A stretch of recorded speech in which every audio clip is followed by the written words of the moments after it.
So on our side, it would be Bhaskar, Camilla, and Derek from who I see. Will all of them be speaking tonight? Well, myself, Michelle Zelaus is on, it should be getting on soon. Myself, Michelle, looks like Camilla, and maybe Alvin. I see Alvin now too. Let me know if that's incorrect. And then Derek will be available for Q&A, so we can decide however you want to handle it. Okay, well, first let me make Julio a co-host if he isn't already.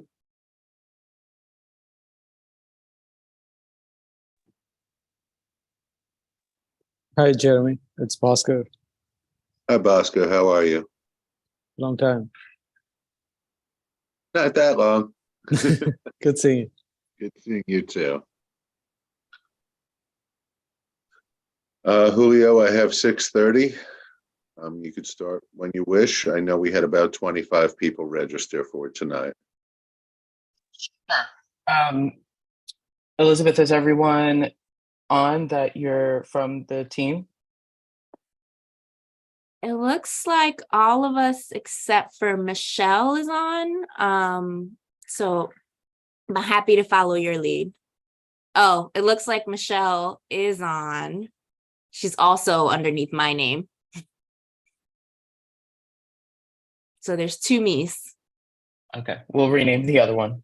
Okay, thank you.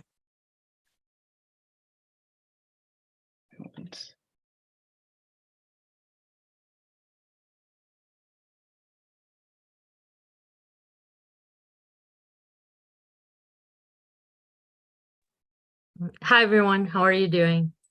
I'm Camilla here from Sign and Shine. Can you allow Alvin as well as a panelist? Sure, just give me one moment. Okay, Michelle changed her own name, so let me do that. Michelle, I was embarrassed. You're muted, but I was embarrassed to ask after all these years if your first name had one or two L's.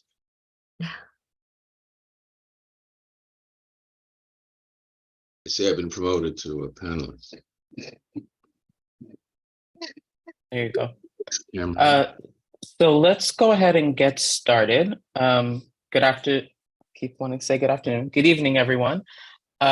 This is a special presentation hosted by Community Board 7 to learn and hear from updates from the 737 4th Avenue project. For some folks joining, this was submitted via Euler, I want to say a year and a half ago, maybe almost 2 years ago at this point. It was approved by Community Board 7 and since approved by the City Council and Planning Commission. And we are here to learn and hear some updates. Those of us joining, feel free to use the Q&A feature to submit questions, and we'll ask them after the presentation. And I will turn it over to, I'm not sure who I'm turning it over to, so I'll turn it over to Elizabeth. There you go. Yes. Thank you, Julio. Hi, everyone. Good to be back. I won't be talking too much, but I wanted to share a couple slides if that's okay. I think, Jeremy, you said you'd have to give me, it looks like I can share, so it's up to you. You give me the green light.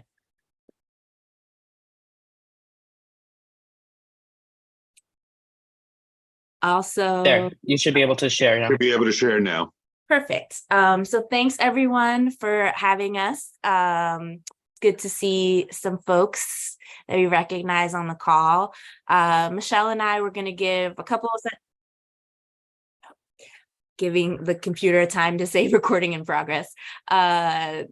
Michelle and I will give sort of a high-level overview of where we are with the project at the very beginning.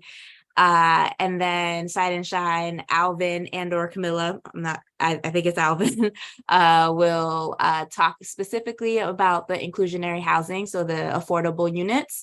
And then the balance of the presentation, we'll give it to Bhaskar to walk through more detail on the the building in general, where we are in design, etc. So with that, I'll go ahead and share my screen.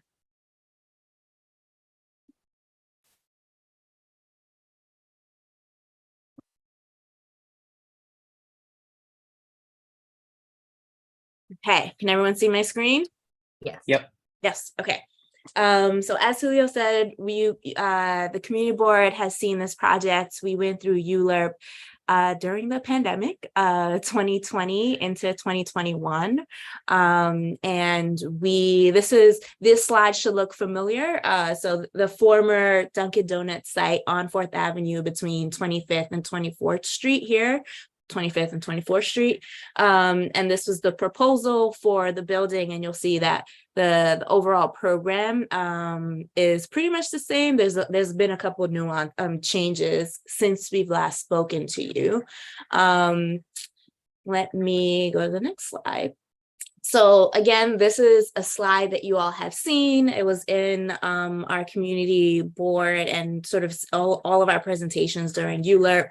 Essentially, the building is fully residential with neighborhood scale retail at the base of the building. Then the building was about 134 units of housing, so about 33 units of affordable housing. We were able, the full block front was rezoned during that rezoning. And so that means we were able to execute earlier on this corner, which is allowing us to build about 187 units, of which 46% are permanently affordable.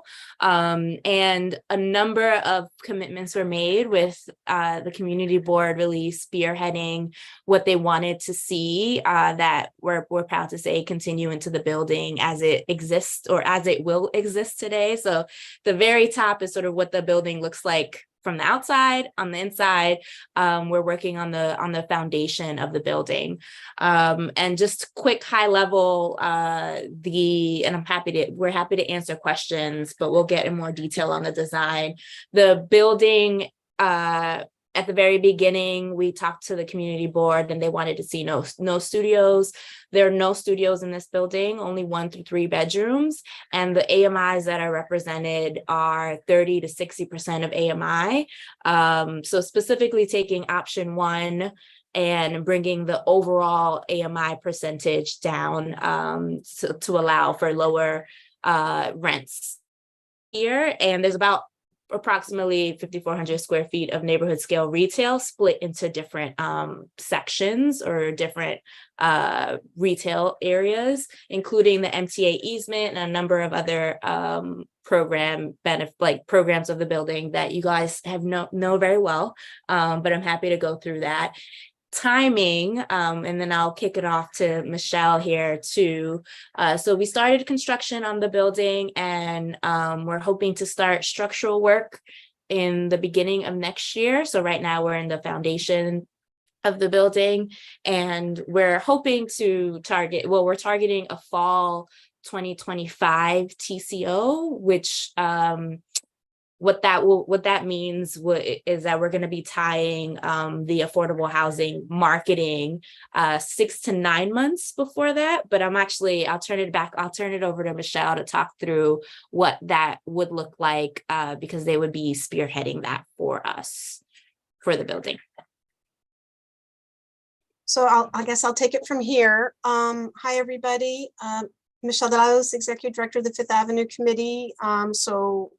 I think as many folks know, FAC is one of the signers of the community benefits agreement with Totem, and we're also going to be the affordable housing marketing agent. And so what that means is all of the 46 units of affordable housing that are permanently affordable through the city's mandatory inclusionary housing program are going to be available through the city's Housing Connect portal. Right now it's Housing Connect 2.0. I don't know if there'll be a 3.0 by then, who knows? But 6 to 9 months before the anticipated temporary certificate of occupancy. FAC will begin affordable housing lottery information sessions. We've been holding them virtually. Some folks who are participating on this may have participated in some that we've done either for the Sunset Park Apartments and Library Project or the Sunset Ridge Affordable Senior Project, both of which have had lotteries in the last year and a half or so. We'll do information lottery sessions. They'll be translated, have simultaneous interpretation in multiple languages, and we'll walk people through how to actually apply for the affordable housing. And then there'll be 60 days in which folks will be able to apply online, or if they want, they could also apply by mail, although we highly, highly, highly recommend that people do it online, because all we do with the mail is open it and data entry into it, into Housing Connect. And that just makes things take longer. This project will be similar to other projects in terms of there'll be a local community board preference for 50% of the units. There'll be units set aside for individuals with mobility or an audiovisual impairments. And that's, broad brush, what will happen. It is obviously there is a tremendous demand for affordable housing, and just to share some data points with folks, over 60,000 people applied for the 40 apartments that were available via lottery at the library project, and over 40,000 people applied for the senior affordable housing on 63rd Street that we completed construction. So it is, really important that that folks apply. I'll say that especially with the community board preference, it is helpful. And, especially with the depth of affordability that's going to exist at this project. And, the folks at Totem were very good to work with, and they agreed to lower the income levels, the AMI levels, which helps it match more with local need. So. Thanks, Michelle. Before I kick it to Alvin, I know there've been some, and I just wanted to make sure that you guys knew that he was on the call. There's been some questions on the overall environmental status of the project. And although this is about the mandatory inclusionary housing, we wanted to put sort of the official specific location where you can ask questions. However, we've also brought on PW Grosser, our environmental consultant, who's leading the environmental cleanup on the site, to help answer any questions. I won't detract too much from the presentation, but wanted to make sure that you all knew that the resource was here and that we're happy to take those questions as well after the presentation. And with that, I'm going to let Bhaskar speak specifically to the building and the update on the design of the building. And I'll stop sharing my screen. Let's see. Great. Thank you, Elizabeth. Thanks everyone for having us. I'm going to share my screen and walk us through some slides here. Let's see. Okay. Do we see my screen? Yes. Yes. This is the first slide that shows the site in relationship to the waterfront and the Greenwood Cemetery. And the reason we are here is for a transit-oriented development and its access to and the ability to provide some density on this piece of land and its proximity to mass transit. And that's why this is important to see this slide and how the site is located.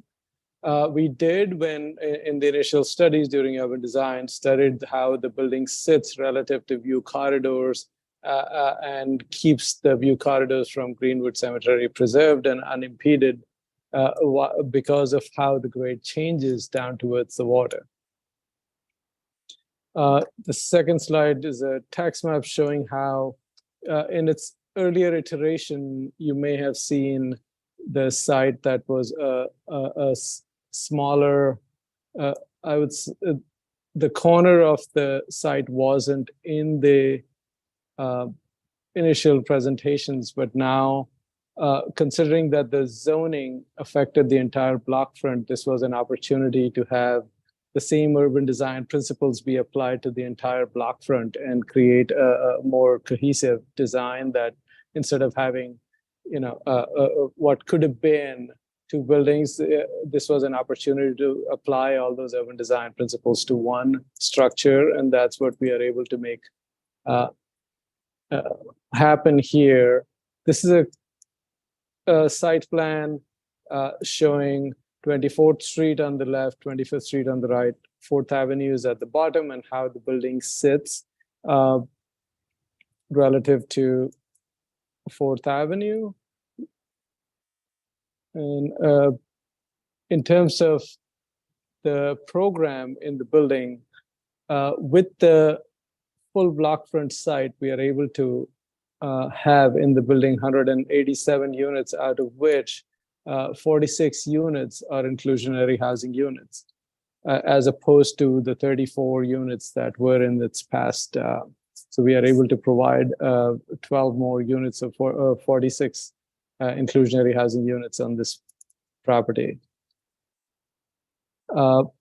This is apologize if this is too many numbers, but we study everything very carefully. And what a couple of things to note here is this shows the distribution of those 46 affordable housing units, inclusionary housing units. You will see that they are distributed on every floor of the building, all the way up to it's a 14-story building, and right from the second floor through to the 14th floor, these 46 units are distributed to the entire section of the building.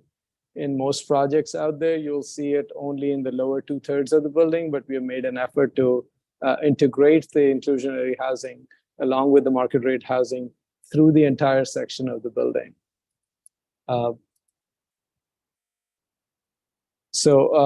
Just to summarize, it's 187 units, out of which 141 market rate and 46 inclusionary housing units. And that's what these numbers pertain to.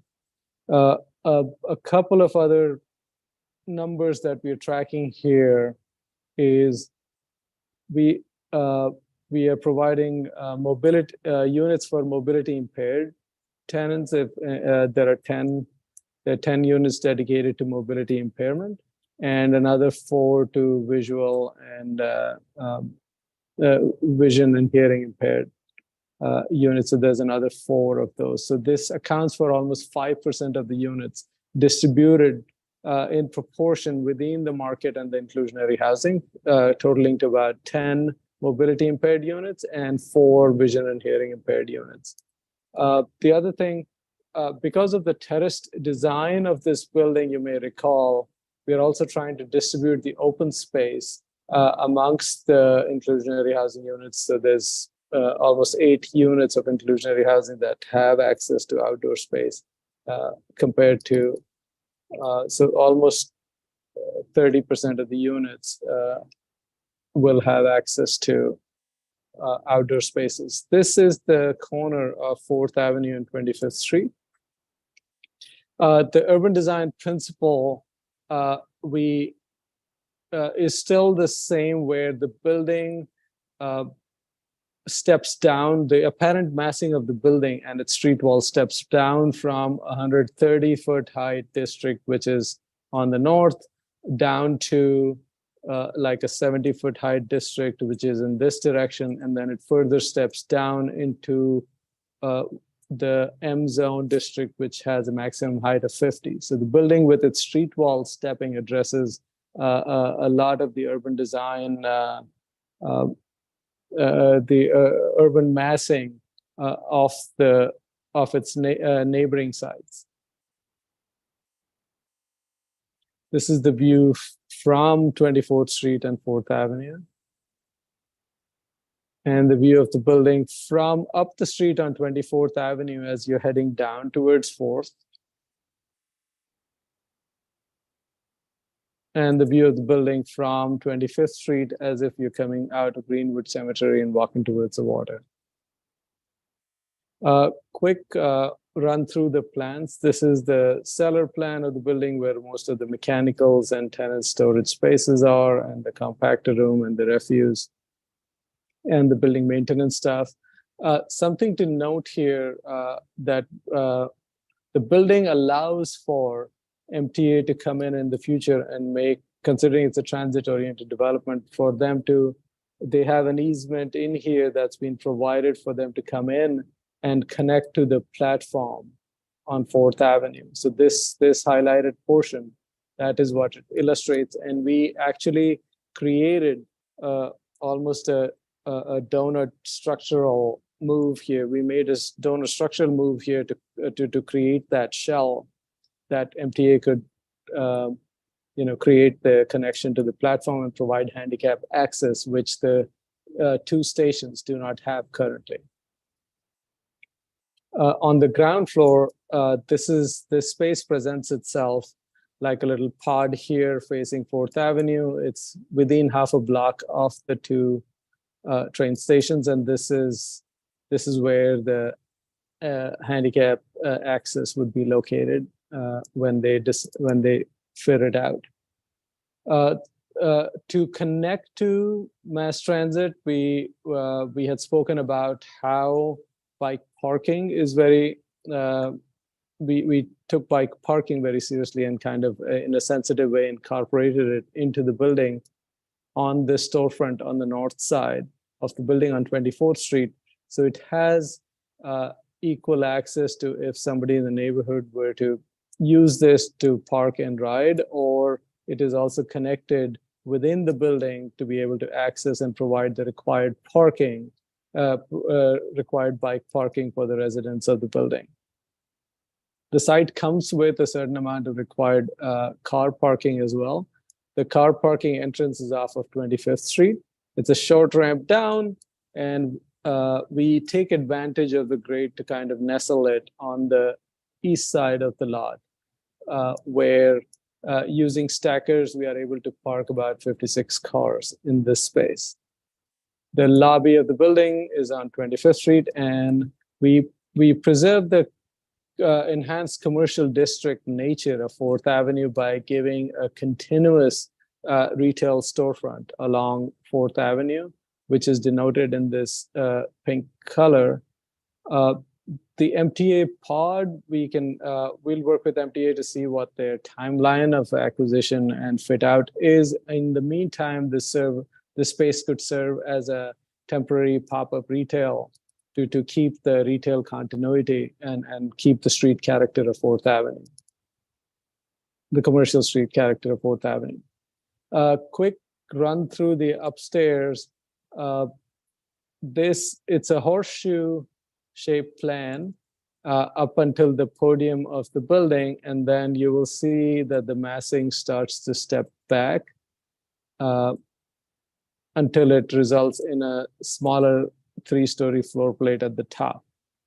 So this is, if you follow this down, the massing peels back as it goes towards the R7A and the manufacturing district. What's denoted in these highlighted boxes is the distribution of inclusionary housing units. They are well distributed on all facades of the building, on the back and on the front, and you get the views of the water, you get the views of Greenwood Cemetery. And one thing to note that these units go all the way up to the 14th floor of the building with uninterrupted views of Greenwood Cemetery here. So that was a brief run through the plans. And this is more apparent by just looking at the massing of the building and how the street wall steps and then the upper 3 portions of the building stand out in this fashion. Just the stepping street wall just peels down the presence of this 145-foot structure. And that's what the urban design attempt was in this case. The mechanical systems in the building, it's a heat pump air conditioner that's being used for heating and cooling. The apartment finishes are equivalent between the market rate and inclusionary housing units. We are using almost an equivalent suite of finishes between all of the apartment types. I think that's a good overview of the building. I would like to hand it over to whoever wants to present next. Well, that generally wraps up sort of the presentation piece, but I do want to make sure, check in with Alvin if there's anything we missed in the overview. Well, between the three of you did a great job. You know, you made me kind of irrelevant here, but if anybody has any questions about the inclusionary process, I'm happy to answer. Docs made a very good point in that the developer agreed to have at least one inclusionary unit on every floor, which was not required. And so there will be inclusionary units on the upper third of the building, which I think is important to say. Okay, thanks. I see a few questions come in, but I'm gonna check in with Julio and Jeremy to see how you want us to answer questions. Thank you. I do want to take some questions from the Q&A and the chat, and I'm just going to start going in order as I see them. So I'm going to start with the Q&A first. How tall is the mechanical bulkhead? In one rendering, it looked very tall. The bulkhead is 30 feet tall. The max allowed by zoning as a permitted obstruction above the max height is 40 feet.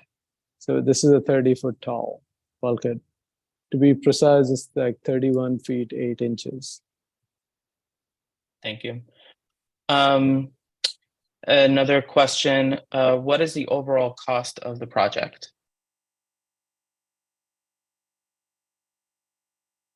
Let me get back to you. I'll give you a price per square foot of how much the project is costing.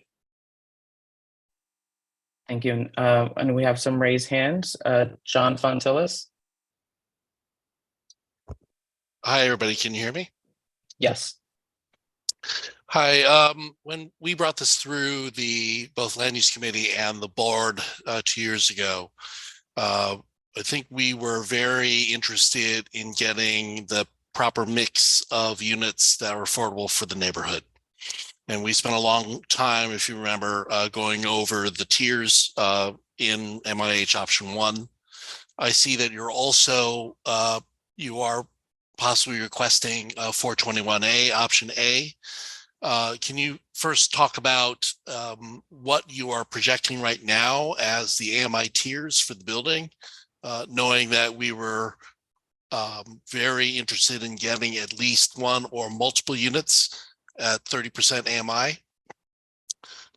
And then how does the 421A option A mix with the MIH option 1? I'll answer the 421A question, which is that we always go with whatever the more restrictive requirement is. Since what the developers agreed to do here by including 30% AMI units and capping the AMI at 60, where they could have just had an average of 60% AMI, they're not doing that.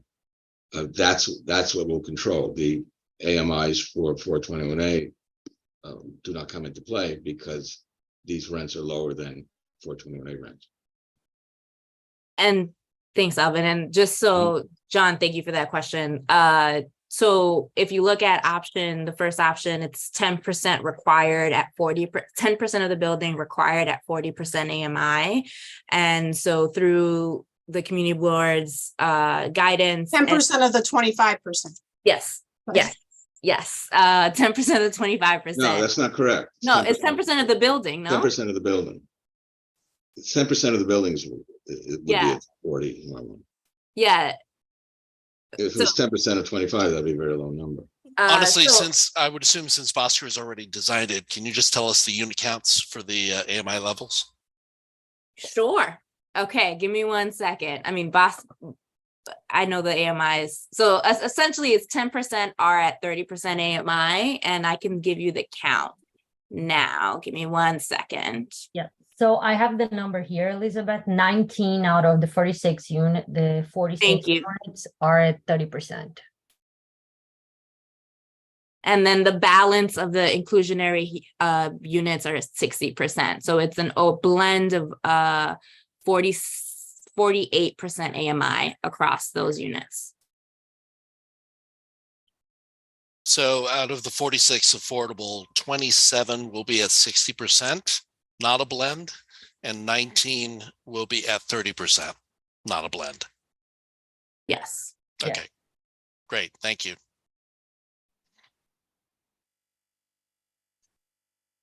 I'm gonna go to Katie Walsh. Okay, I think I'm unmuted, right? Okay, Yes, you are. perfect. Thanks. I have a couple of questions that aren't going to seem disparate, but I'll just try and focus on the most important ones. During construction, I want to just call out a couple of things that I'm seeing during construction. There is a lot of, I mean, this was happening when there was a deli there in the Dunkin' Donuts, but there's a lot of drug use. And so or something going on in front of the site. And so I just wanted to raise that with you guys. I don't know how often you go and who's in charge, but it's just something to be super aware of. And then the other thing is the obstruction of bike lanes and pedestrian access. It is a massive problem. And I'm surprised that there's not more attention to that. But at the same time, we've seen this before with builds with Fifth Avenue Committee, you know, down over on 63rd Street and 4th Avenue being a really big problem. So I would really ask for safety considerations for the neighbors, for seniors, for kids. People are going to school. There's a subway there. Just the construction management is a big issue with the pedestrian and bike access. So please, you know, ask you to follow up on that. Specific question around stormwater infrastructure. Don't need to tell anyone on this call how bad it is. And I know we raised this back then, and it's just becoming more and more important with the impacts that we're seeing, and particularly down on 4th Avenue and 25th. What are you doing in the design? I know we pressed this issue, but if you can call that out a little bit more in terms of the changes that you're putting into the design related to stormwater and green infrastructure. Thank you. Thanks, Katie. Boss, let me address the first two and then we can address the design. Thank you for raising that. And if there's any other sort of construction management concerns, please raise them now, always, every single day until the construction is done. We want to make sure that we're being really responsible. We're at the site every day. I mean, there's a site super there, and there's actually we've been working the pre-K around the corner or on the same block is working with NYPD to get a crossing guard there. We hope that mitigation goes in place, and we're supportive of that. And yes, so we are trying to make sure that obviously we do need to create the sidewalk condition and have construction there, and they're all like DOT approved, but that's something that we are watching. And if there is anything else we should be paying attention to, please let us know. And then Bhaskar, if we can talk through the storm. Yep. Yeah. Again, my natural instinct is to share screen and walk through the images. So in the cellar, we have what is a detention tank and a pump room. So we will be using the detention tank to store a portion of the stormwater, depending on what the mechanical engineering calculations or a certain percentage of the water this tank has been calculated to store within it, so that it can be let out and pumped out of the detention tank when the demand on the sewers is a little bit lower. So then so that's one strategy in the building. The other is our attempt to plant most of the open terraces and create these planted zones and green roofs so that they act as a natural retention for the water on the roof structure itself before it even makes it to the detention tank. So there will be these planted zones on the rooftops where a certain area would be left out for the tenant use, but then the remainder of the terrace would be a planted roof so that it can retain a certain percentage of the water, and the remainder would be in the detention tank to be let out when the demand on the sewer system is much lower. And we are doing a similar strategy on the roof of the building. And I promised the answer to the budget question. We're about 145 million now on budget there. Thank you. And I neglected to get a question from the chat. Are you able to comply with street tree planting requirements given the subway? Bhaskar question.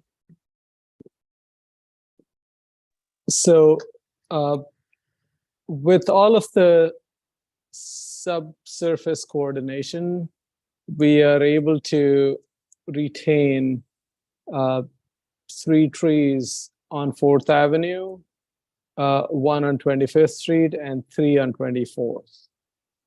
And for the remainder, we'll have to pay into the fund for a tree restitution. And this is just for all the existing infrastructure and electrical and oil and gas lines and sewer lines that are in the, some of it is even under the sidewalks in this neighborhood. So this is the final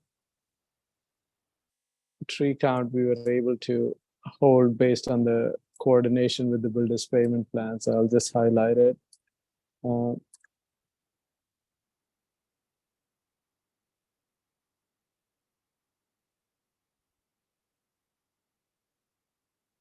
Thank you. So that's 7 trees, correct? Mhm. Great. And then we have a hand up from John Santori. Hi, thank you. I just had a couple of quick questions here. So I just heard Elizabeth say that the current price of the project is $145 million. Is that right, Elizabeth? Okay, and the just to confirm, the AMI units, there are 46 affordable units. I'm sorry, the affordable units. 46 are affordable, 27 are at 60% AMI, and 19 are at 30% AMI. Is that correct? Yes.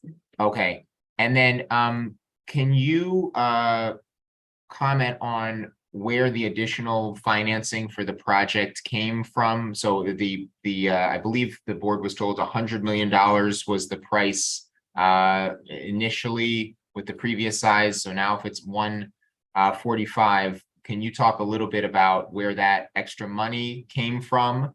And also I was asking about the heating and cooling in the building. What is the source of the heating and cooling, electric versus gas and oil? And then finally, what do you expect the market rates to be, the range of market rates for the building? Thank you very much. In terms of financing, the money for the project is coming from lenders, from private lenders. The city is not lending money. Yep. And on the market, I think, Michelle, were you going to say something too? Well, I was just going to say that is the nature of mandatory inclusionary housing, that it's the market, the 75% of the project that's market rate is cross-subsidizing and paying for the permanently affordable mandatory inclusionary housing units. So there's no additional subsidy dollars going into the project. And Totem's agreeing to what averages out to be 40% of AMI for MIH option 1. That's comparison to what normally is an average of 60% of AMI, right? So the developers, based on the advocacy that happened, and of course that included Community Board 7, it's more deeply affordable and it is permanently affordable. I know there's a question about when the 46 units are re-rented, So they are permanently affordable, but and it's at that AMI level, right? So, but AMI has been going up. If you watch what's been going on with area median income, it has been going up over the years, but it will stay at the percent of AMI. Thanks. Could you also, Determined by HUD. We have nothing to do with the AMI. It comes from HUD in Washington. thank you. Could you also comment on the heating and cooling and also the market rate, what the expected range of market rates will be? I can take the building infrastructure question. We are being very sensitive to the sustainable aspect of this building. We are designing it to an enterprise green community standard, which prioritizes the indoor air quality. As a result, from a user-tenant interface in this building, everything is all electric. So there's no fossil fuel burning inside your apartment. So it's an all-electric building from that standpoint. Even if the code doesn't require 1 bedrooms and 2 bedrooms to be exhausted, but the kitchens here are exhausted for that reason to preserve the indoor air quality of these units and design it to an enterprise green standard. The heating and cooling is a heat pump air conditioner. It's an HVAC unit. It's not a PTAC. It's not a water source heat pump. It's an electric HVAC unit. It's a heat pump air conditioner that reverses the refrigerant flow and can do heating and cooling. Each room has a unit in it, and large corner rooms have 2 units in it, and the facade is designed to incorporate that. There is gas burning in the building for domestic hot water use, and there's a boiler in the bulkhead for that purpose. Thanks, Bhaskar. And yeah. on the market rate units, to Michelle's point, the market rate units are subsidizing the rents for the affordable units because they're market rate, and the building won't be sort of in commission when folks are moving in for another couple of years or so. We can't say specifically what the rents are going to be, but we can tell you what the market is showing right now. It's showing in this area, specifically for Sunset Park, about $2,800 for a 2-bedroom apartment. And Michelle knows this better than I do. So if there's anything there that I missed there, but for a 1-bedroom, it's about $2,300. And again, market. So just right now what things are renting at.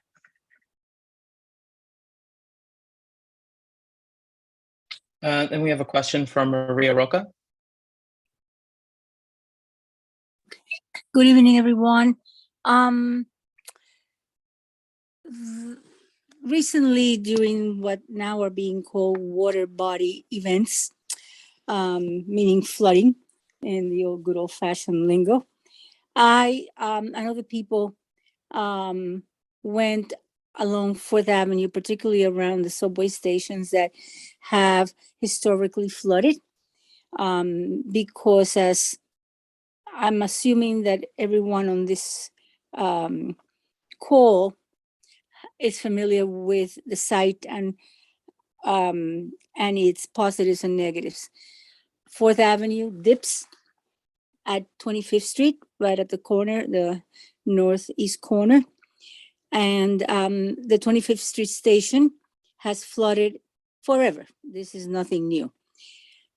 I personally, so I don't, and I have the videos for it, the northbound 25th Street stairs, and then the platform.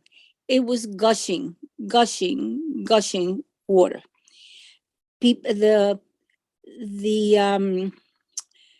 I forget what they're called nowadays. They used to have a different name, the token booth, or no more token. I'm just dating myself here. Though it is not his job, but he just wanted to make sure he could make it home at night at the end of the day and not be trapped in the booth, was coming out every 15 minutes. And it was not the height of the storm, And I want to say this was maybe 2 weeks ago. And it wasn't the worst of rain either. There had been an earlier storm that was even worse. The water, as people were coming down the stairs, the water was reaching, oh my goodness, 3 inches up people's, what do you call it? People's boots or people's ankles and so forth. So that's the street, that is the subway, that's not your property. But I'm wondering what conversations, what is happening in the development of this building to mitigate, or is the MTA doing something? Are you in conversation with them that that station cannot continue to do that? It was hazardous. It was like you could just skate down the stairway, and there were actually like spouts of water, because that is from the street, the water was coming down, spouting from the drains, dirty water at that, onto people's clothing. So that is the situation right now. That's a situation that has been that way for decades. And it only gets worse because we're in climate crisis mode. Can you talk to that in some way? What conversations is, I'm not the expert, is the building responsible for doing something about this? Who's going to resolve this? Who's going to solve this? And I just curious, because I don't have the answers to that. I've asked a few people in government and they look at me, oh, I don't know. That's literally, and people at the DEP, and people at the health department, and people at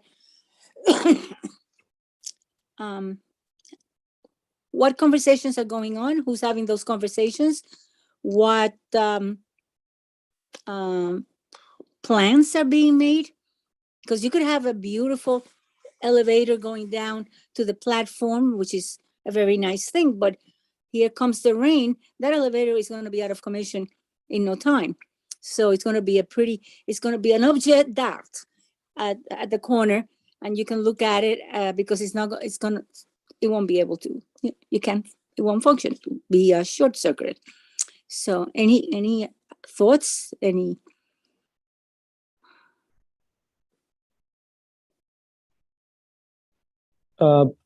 No, thank you for bringing this up. It's been, I think everyone here has been affected by the last, so many weekends of rain in one way or another. No, I'm speaking about the corner. I'm speaking about the site. Okay. So about the site, what currently, in its previous iteration, the site was a drive-through and impervious surface with a parking lot that was shedding whatever water was on there onto the neighboring, sidewalk and the street. And by virtue of doing this development, we are designing it to code to retain the water that falls on this footprint of land, this 200 feet by 100-foot piece of land, that the water that falls on it, 50% of it would be retained within the roof gardens and within the detention tank, so that the outflow from this site will be drastically reduced so that the sewer infrastructure can take it, rather than putting it out on into the neighboring sidewalk and the streets. So we are taking this, over and above code by virtue of doing the roof gardens and the terraced design of this building to manage it a little bit more than just a code compliant building. And the runoff from this building would be totally curtailed and controlled from this portion of the site, which wasn't the case until now. Okay, so you mentioned 50%.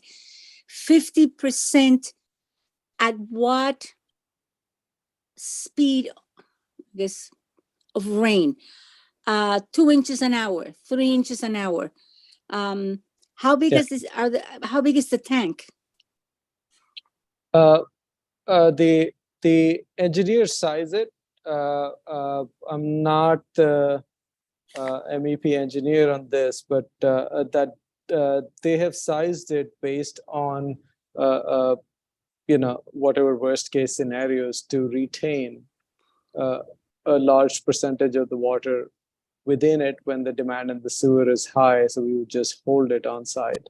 Between that and the green roof, we would be doing almost 50% detention within the site itself. And also, Maria, thank you for, I mean, this was a concern up and down 4th Avenue throughout Sunset Park and Gowanus. And I, obviously the city in general infrastructure took a really big hit that day, and had us really thinking about whether or not our city can handle more and more events like that. So thank you for raising that. Obviously, a lot of this is also like MTA infrastructure that we actually have to be very, very careful to make sure that we're not negatively impacting them. We have a monitor on site every single day, making sure that any construction work there is not going to impact the infrastructure there for the MTA to continue running there. So that's happening on site, but we're also happy to share this information with the MTA. I mean, they should know. But with the folks that we're working on the MTA easement, we're happy to do that too, because it's a 2-part, right? So obviously Bosker's talking to what our site can do, and hopefully the construction of and we're planning for the construction of the building to be able to help manage that stormwater better than the current site or the site before did. But the other piece is that infrastructure piece that we all know we're all very concerned about. So I can relay that message as well. I mean, I'll just offer this, for anybody who's gotten on or off the NR line on Union Street, you'll know that there's an extra step because they basically, elevated the last step going down to the subway to keep floodwater from going into the subway. Because that's also a low point here on 4th Avenue and Union Street and, Gowanus Park Slope. So that might be another part of the solution for the MTA to follow up on. Thank you for providing this presentation and update. If members of the public had additional questions, how can they reach out to the team? How can they reach out to the team? I mean, you guys can definitely reach out through the community board. We're very responsive, but you guys can reach out to me directly too. I can put my information in the chat. Thank you. So thank you again for providing this update and presentation. We look forward to hearing more updates as the work progresses. Thank you so much for having us. Thank you. Have a good night. Bye-bye. Thank you. Thank you, everyone. Thank you. Good night.